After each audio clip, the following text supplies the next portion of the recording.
Entonces, sin duda, el futuro de la paz en Colombia va a tener mucho que ver con unas políticas agrarias y unas políticas mineras y unas políticas petroleras que claramente concilien lo ambiental y lo social en forma tal que se creen cimientos para la construcción de la paz.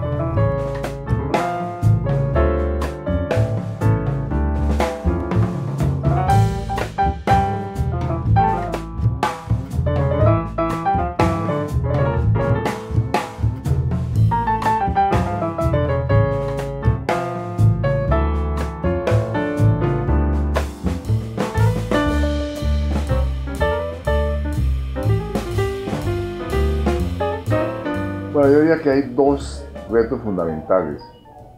Un reto es detener el enorme deterioro ambiental que hay en Colombia en este momento. Nunca en Colombia la destrucción ambiental había estado tan desbocada como en los últimos años y nunca había habido tantos conflictos socioambientales y tantas protestas populares.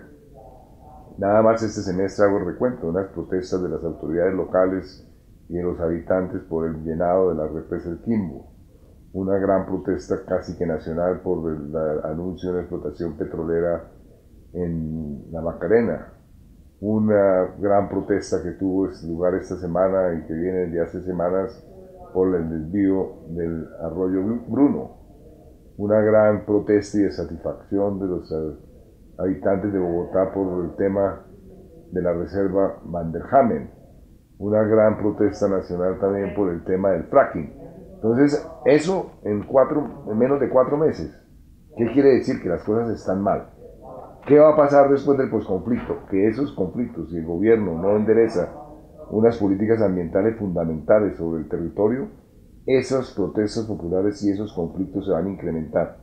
Porque ya no va a ser posible, como en el pasado, estigmatizar muchas de esas protestas sociales diciendo o afirmando que están infiltrados por la guerrilla. Por otra parte, el otro reto, que es tremendamente complicado, es que la experiencia internacional, todos los países y sin excepción, indica que la destrucción ambiental aumenta después de firmar la paz.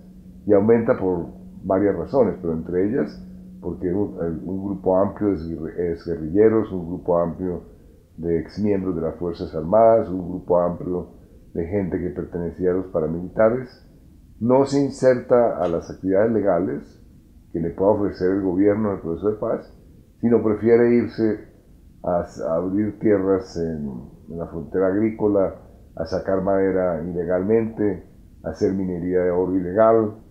Eso es lo que ha ocurrido en otros países y eso es lo que eventualmente ocurriría en Colombia, a no ser que se tomen medidas muy fuertes sobre el particular.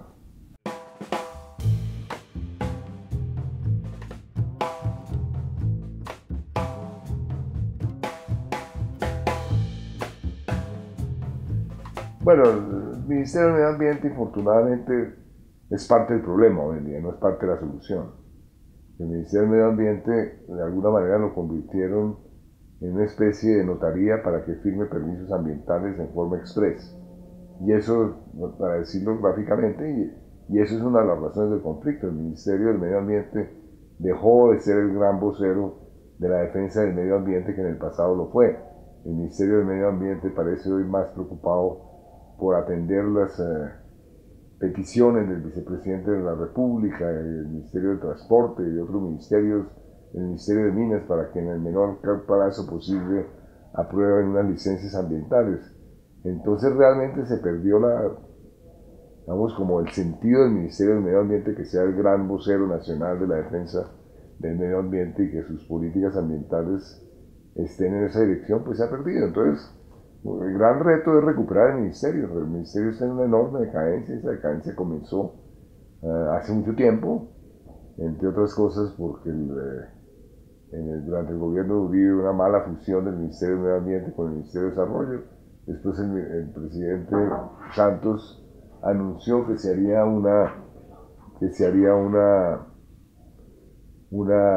pues que se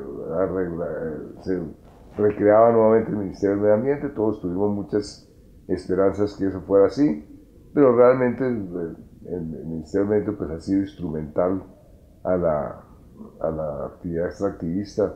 La misma OECD ha declarado que la gestión ambiental en Colombia es muy insuficiente, que el presupuesto nacional que se dedica a la gestión ambiental es del todo insuficiente y que hay problemas muy serios en diferentes campos de la gestión ambiental. Obviamente hay cosas que se rescatan del Ministerio del Medio Ambiente, de las corporaciones autónomas regionales, porque es un sistema grande, amplio, y hay algunas cosas positivas, como es el hecho de que los institutos de investigación han avanzado en el conocimiento sobre la biodiversidad en Colombia.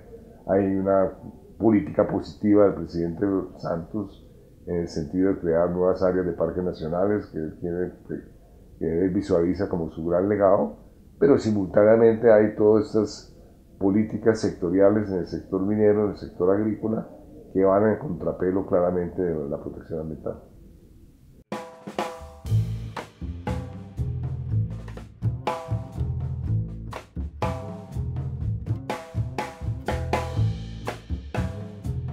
Bueno, esa es una discusión tremendamente interesante y relevante, porque claro, el problema, ¿cuál es? El problema es que en Colombia, de acuerdo a la Constitución y la ley, los municipios tienen la competencia de decidir qué hacer con el suelo municipal. La autoridad en Colombia que decide el tema de los usos del suelo es el municipio. Pero simultáneamente hay una ley minera y hay otras leyes que tienen que ver con transportes que establecen que cuando haya una actividad de utilidad pública e interés social, el gobierno entonces, en este caso la minería o la construcción de vías, pues basta con que el gobierno la declare como tal para que esa actividad minera se pueda hacer en cualquier municipio o en el municipio donde se declare, o que la actividad petrolera se haga allí donde se declare que esa es una actividad de interés público.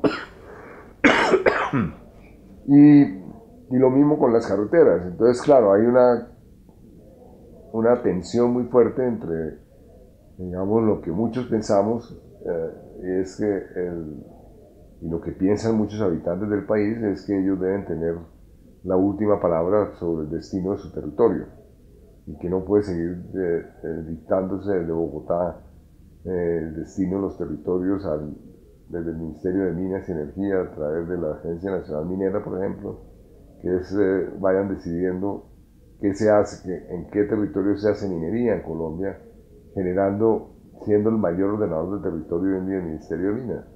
Entonces, claramente, esto se va a acabar sin duda en los tribunales, que tendrán que decidir si definitivamente la consulta popular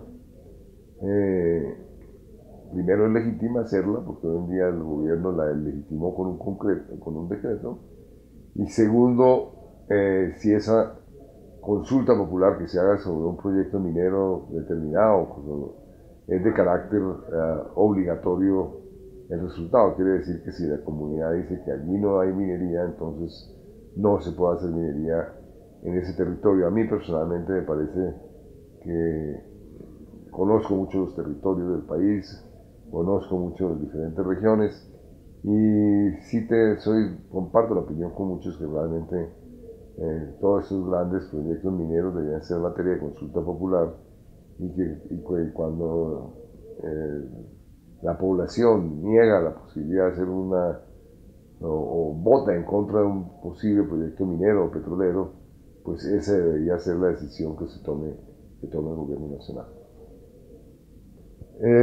La paz con el medio ambiente va a depender mucho de las políticas sectoriales. ¿Qué quiero decir con eso? Que si hay obviamente no estoy diciendo que no haya minería. Lo que estoy diciendo es que debe haber minería, debe haber territorios del país que se excluyan de la minería.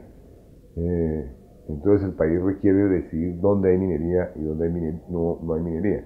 Por ejemplo, mi posición es que en el caso de la región amazónica no debería haber ningún tipo de minería.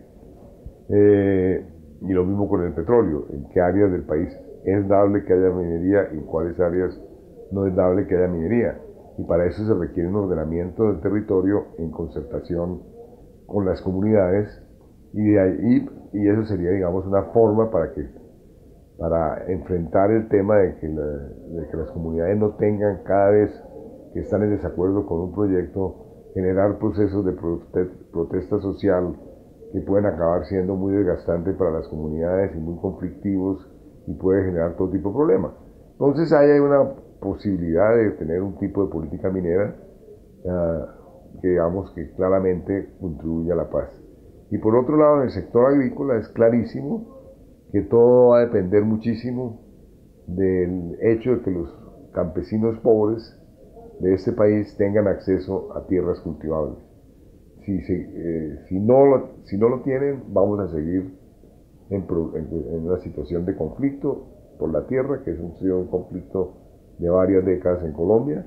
Es un país con una inequidad mayor en cuanto a la posesión de las tierras y es un país donde hay un grupo grande poblacional que tiene que irse, que con frecuencia tiene que irse a deforestar selva para tratar de sobrevivir en tierras que no son aptas para la agricultura.